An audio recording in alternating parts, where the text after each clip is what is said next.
Hi friends, வணக்கம். Welcome to trending சமையல். Friends, இன்றைக்கி வீடியோவில் நம்ம எந்த ஒரு கெமிக்கலுமே யூஸ் பண்ணாமல் இயற்கையான முறையில் நம்ம கிச்சனில் கிடைக்கக்கூடிய ஒரு சில பொருட்களை மட்டுமே யூஸ் பண்ணி இன்றைக்கி எப்படி நம்ம ஹேர் டை ப்ரிப்பேர் பண்ணுறதுன்னு பார்க்கலாம். ஒரு தடவை நீங்கள் ரெடி பண்ணி வச்சுட்டிங்க அப்படின்னா ஆயுசுக்கும் வச்சு யூஸ் பண்ணுற மாதிரியான கெட்டு போகாத ரொம்ப சூப்பரான ஒரு பொடி தான் நம்ம இன்றைக்கி ரெடி பண்ண போகிறோம். உங்களுக்கு இளநறையாக இருந்தாலும் சரி, இல்லைனா வயசானதுக்கப்புறம் இந்த மாதிரி ஃபுல்லாகவே உங்களுக்கு தலை ஃபுல்லாக நரைச்சிருச்சிங்க, ரொம்ப வெள்ளையாக இருக்க முடி பார்க்குறதுக்கே, அடிக்கடி நீங்கள் போயிட்டு கடையில் போயிட்டு நீங்கள் டை பண்ணுறீங்க அப்படின்னாலுமே, வீட்டில் கெமிக்கல் கலந்த டை வாங்கிட்டு பண்ணுறீங்க அப்படின்னாலுமே, இதுக்கு மேலே அதை எல்லாத்தையுமே ஸ்டாப் பண்ணிவிட்டு இதை ஒரு தடவை ட்ரை பண்ணி பாருங்கள். வீடியோ பார்த்து பிடிச்சிருந்தது அப்படின்னா மறக்காமல் உங்கள் ஃப்ரெண்ட்ஸ் கூட ஷேர் பண்ணிக்கோங்க. கண்டிப்பாக அவங்களுக்குமே இது ரொம்ப யூஸ்ஃபுல்லாக இருக்கும். இப்போது ஸ்டவ் ஆன் பண்ணிவிட்டு ஒரு பழைய கடாய் அடுப்பில் வச்சுருக்கேன்.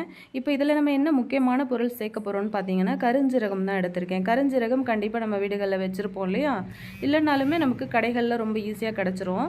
கருஞ்சீரகம் உங்களோட ஹேருக்கு தகுந்த மாதிரி எடுத்துக்கோங்க. இப்போ நிறைய ஹேர் இருக்குது அப்படின்னா உங்களுக்கு பொடி நிறைய தேவைப்படும். ஸோ அதனால் உங்களுக்கு தேவையான அளவுக்கு எடுத்துக்கோங்க. அப்படி இல்லைனாலுமே ஒரு தடவை ரெடி பண்ணி வச்சுக்கிட்டிங்க அப்படின்னாலுமே கெட்டு போகாது, ரொம்ப காலத்துக்கு வச்சு யூஸ் பண்ணிக்கலாம். இப்போ இந்த பொடியை சேர்த்துட்டு அதுக்கப்புறம் லைட்டாக அந்த மாதிரி ஒரு ஸ்பூன் யூஸ் பண்ணி அப்படியே கலரி விட்டுட்டே இருங்க. இது நல்லா வறுபட்டு ஒரு மாதிரி தீஞ்சு போகிற ஸ்டேஜுக்கு வரும். உங்களுக்கு இப்போ இருக்கிற கலரை விட இன்னுமே நல்ல கருப்பு கலராக அது சேஞ்ச் ஆகும். நல்ல புகை வர ஆரம்பிக்கும். அந்த டைமில் நம்ம கையில் எடுத்து நசுக்கி பார்த்தோம் அப்படின்னாலுமே நமக்கு நல்ல கருப்பாக டக்குன்னு அது பொடி ஆயிரும் கையில் நசுக்கும் போதே. நிறைய பேர் பார்த்திங்கன்னா அந்த மாதிரி கெமிக்கல் கலந்த டையெல்லாம் யூஸ் பண்ணுறதுனால நிறையா ஸ்கின் அலர்ஜி வருது. அதே மாதிரி ஃப்யூச்சரில் கேன்சர் அந்த மாதிரியான பிரச்சனைகள்லாம் கூட வரதுக்கு வாய்ப்பு இருக்குது அப்படின்னு சொல்கிறாங்க இல்லையா. அந்த மாதிரியான பிரச்சனைகள் எல்லாம் கூட நீங்கள் ஈஸியாக அவாய்ட் பண்ணிக்கலாம். இப்போ பாருங்கள், நல்லா நம்ம வறுத்து எடுத்துட்டோம்.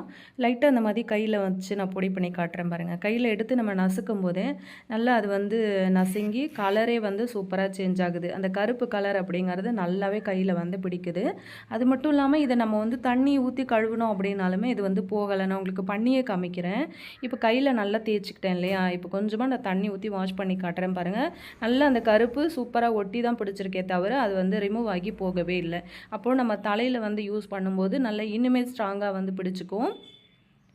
பாருங்கள் எந்த அளவுக்கு நல்லா ஒட்டி இருக்குது. கருப்பு கலருமே நல்ல டார்க்காக இருக்குது. ஸோ நம்ம கடைகளில் வாங்கி அடிக்கிற டையோட கலர் உங்களுக்கு எந்த அளவுக்கு கிடைக்குமோ அதே மாதிரி நல்லா கருப்பாக பிடிச்சிருக்கு. தண்ணியுமே சேஞ்ச் ஆகலை. கிட்டத்தட்ட பார்த்திங்க அப்படின்னா வாட்டர் ப்ரூஃப் மாதிரியே இருக்கு இல்லையா அந்த டையு. ஸோ இப்போ நம்ம இதை அடிக்கிறதுக்கு ஸ்டார்ட் பண்ணிடலாம். இப்போ பாருங்கள், ஒரு இடத்துல நான் இதை தடவி காட்டுறேன். ஹேர் பார்த்தீங்கன்னா உங்களுக்கு தெரியும் எந்த அளவுக்கு ஒயிட்டாக இருக்குது அப்படின்னு சொல்லிட்டு. ஸோ லைட்டாக இந்த இடத்துல நான் இப்படி தடவுறேன். நிமிஷத்தில் பார்த்தீங்கன்னா நம்மளோட வெள்ளை முடி நல்லா டார்க் ஆகிடுச்சு பாருங்கள். அதாவது நல்ல கருப்பு கலராக மாறிடுச்சு.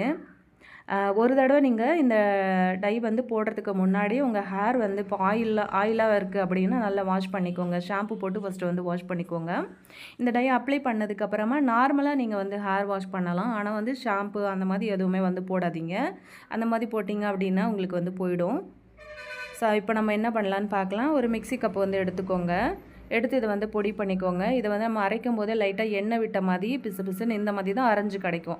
உங்களுக்கு இந்த மாதிரி பண்ண விருப்பம் இல்லை, உங்களுக்கு பொடியாக தான் தேவை அப்படின்னாலுமே நீங்கள் நம்ம அந்த இடிகள் வச்சுருப்போம் இல்லையா, அதை யூஸ் பண்ணி நல்லா பொடி பண்ணி எடுத்துக்கோங்க.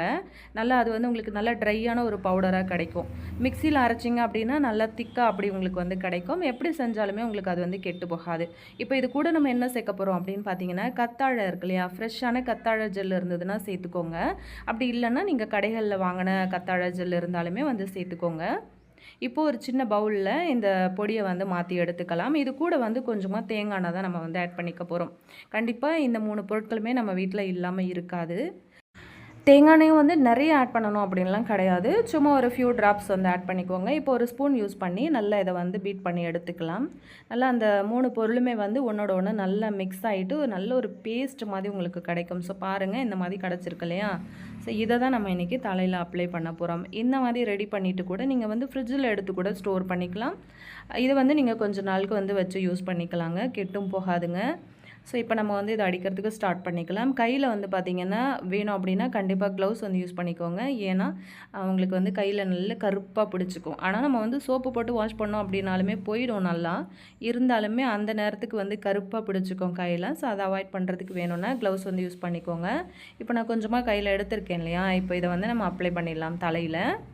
கத்தாழை ஜெல் வந்து சேர்த்துருக்கிறதுனால முடி வந்து நல்லா சாஃப்டாக இருக்கும். ஹேர் வாஷ் பண்ணினதுக்கப்புறம் கூட உங்களுக்கு நல்ல பஞ்சு போல் நல்ல சில்கியாக இருக்கும் உங்களோட ஹேரு. அதுக்கப்புறம் வந்து உங்களுக்கு காஞ்சும் போகாது. அதே மாதிரி உங்களுக்கு கலருமே நல்ல ஸ்ட்ராங்காக பிடிச்சிக்கும். முடிஞ்ச வரைக்கும் நீங்கள் ஷாம்பு அந்த மாதிரி எதுவும் போட்டு யூஸ் பண்ணாதீங்க. ஏன்னா நம்ம வந்து இந்த மாதிரி பொடி வந்து யூஸ் பண்ணுறதுனால ஷாம்பு சோப்பெல்லாம் போட்டிங்க அப்படின்னா உங்களுக்கு வந்து பளிச்சுன்னு போயிடும். ஸோ அதெல்லாம் போடாமல் முடிஞ்ச வரைக்குமே நார்மலாக தண்ணி ஊற்றி நீங்கள் வந்து ஹேர் வாஷ் பண்ணிங்க அப்படின்னா இந்த கலர் வந்து உங்களுக்கு போகாது. தலையில் அப்படியே பிடிச்சிட்டு தான் இருக்கும். அதே மாதிரி உங்களுக்கு எண்ணெய் பிசுபிசுப்பாகவும் ஆகாது. உங்களுக்கு தலையில் நம்ம ஃபுல்லாக அப்ளை பண்ணிட்ட பிறகு கூட உங்களுக்கு ஹேர் நல்லா காஞ்சிருச்சு அப்படின்னா முடி வந்து நல்லா ட்ரையாக இருக்கும். எங்கெல்லாம் வந்து ஒயிட் ஹேர் இருக்கோ எல்லா இடத்துலையுமே வந்து அப்ளை பண்ணிக்கோங்க. அதே மாதிரி அந்த கோடு பிரித்து உங்களுக்கு உள்பக்கம் இருந்தே அப்ளை பண்ணணும் அப்படின்னு நினச்சிங்க அப்படின்னாலுமே வந்து அப்ளை பண்ணிக்கோங்க. அது மட்டும் இல்லாமல் உங்களுக்கு வந்து கத்தாழை ஜெல் ஆகாது, உங்களுக்கு வந்து கோல்ட் ஆகும், ஒத்துக்காது அப்படின்னு நினச்சிங்கன்னா நீங்கள் தாராளமாக அதை வந்து அவாய்ட் பண்ணிக்கலாம். வெறும் அந்த பொடி அதுக்கப்புறம் கொஞ்சமாக கோகோனட் ஆயில் வரைக்கும் கூட நீங்கள் வந்து யூஸ் பண்ணிக்கலாம். நான் ஃபுல்லாகவே வந்து போட்டுட்டேன். ஸோ நிறைய உள்பக்கம் முடிக்கலாம் நான் வந்து போடலை. ஸோ வெளியில் வரைக்கும் தான் நான் வந்து போட்டு காட்டியிருக்கேன். ஏன்னா எங்கள் மாமியாருக்கு வந்து யூஸ் பண்ணேன். ஸோ வயசானவங்க அப்படிங்கிறதுனால கோல்ட் ஆகிடுமோ அப்படின்னு பயத்தில் நான் அதிகமாக வந்து யூஸ் பண்ணல. ஸோ வெளியில் வந்து அப்ளை பண்ணி காமிச்சிருக்கேன். முடி எந்த அளவுக்கு கருப்பாக மாறிடுச்சு அப்படிங்கிறது உங்களுக்கு நல்லாவே தெரியும் அப்படின்னு நினைக்கிறேன். இது வந்து ஸ்கின்னில் பட்டுச்சு அப்படின்னாலுமே பயப்பட தேவையில்லை. நார்மல் டை மாதிரி எங்கன்னா கலர் பிடிச்சிக்குமோ அப்படின்னும் நம்ம பயப்பட வேண்டிய அவசியம் கிடையாது. அழகாக எல்லா இடத்துலையுமே வந்து அப்ளை பண்ணியாச்சு பாருங்கள். இது வந்து கொஞ்சம் நேரம் நல்லா காஞ்சதுக்கப்புறம் கூட நீங்கள் ஹேர் வாஷ் பண்ணிக்கலாம். அப்படி இல்லைனாலுமே நல்லா ட்ரை ஆனதுக்கப்புறமா நீங்கள் சீப்பு போட்டு தலையை வாரிட்டு அப்படியே கூட விட்டுடலாம். இது ஒன்றுமே உங்களுக்கு செய்யாது.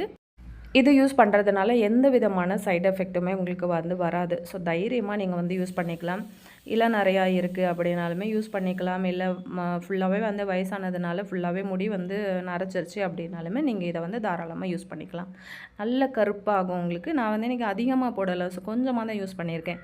முன்னாடி நான் வந்து ஹேர் காமிக்கும்போது எப்படி ஒயிட்டாக இருந்தது, இப்போ வந்து எந்த அளவுக்கு இருக்குது அப்படிங்கிறது உங்களுக்கே தெரியும். கை பார்த்திங்க அப்படின்னா உங்களுக்கு தெரியும் எந்த அளவுக்கு கருப்பாக பிடிச்சிட்ருக்கு பாருங்கள், பிசு பிசுன்னு. ஸோ இது வந்து நம்ம ஒரு 2-3 தடவை நான் சோப்பு போட்டு வாஷ் பண்ணினதுக்கப்புறம் தான் எனக்கு வந்து இது போச்சு. ஸோ கண்டிப்பாக நீங்கள் ஏகப்பட்ட டை வீடியோஸ் எல்லாம் நீங்கள் பார்த்துருப்பீங்க. ஆனால் கண்டிப்பாக இது வந்து உங்களுக்கு ரொம்ப யூஸ்ஃபுல்லாக இருக்கும். சைடு எஃபெக்ட்டும் கிடையாது. அதே மாதிரி எல்லா பொருட்களுமே ரொம்ப ஈஸியாக உங்களுக்கு கிடைக்கக்கூடிய பொருட்கள் தான் நம்ம வந்து யூஸ் பண்ணியிருக்கோம். ஸோ இப்படி இருந்த முடியை நம்ம அந்த மாதிரி மாற்றிட்டோம் இல்லையா? கண்டிப்பாக இந்த வீடியோ உங்களுக்கு ரொம்பவே யூஸ்ஃபுல்லாக இருந்திருக்கும் அப்படின்னு நினைக்கிறேன். பிடிச்சிருந்தது அப்படின்னா மறக்காமல் இந்த வீடியோக்கு ஒரு லைக் கொடுத்துருங்க. அப்படியே உங்கள் ஃப்ரெண்ட்ஸ் அண்ட் ஃபேமிலி மெம்பர்ஸ்டையும் வந்து இந்த வீடியோ வந்து ஷேர் பண்ணிக்கோங்க. சேனலையும் வந்து சப்ஸ்கிரைப் பண்ணிக்கோங்க. இது வரைக்கும் நீங்கள் நம்ம வீடியோஸ் வந்து பார்க்கல அப்படின்னா மறக்காமல் சேனலில் இருக்குது, செக் பண்ணிக்கோங்க. நெக்ஸ்ட்டு ஒரு வீடியோவில் நான் உங்களை மீட் பண்ணுறேன் ஃப்ரெண்ட்ஸ். தேங்க்யூ.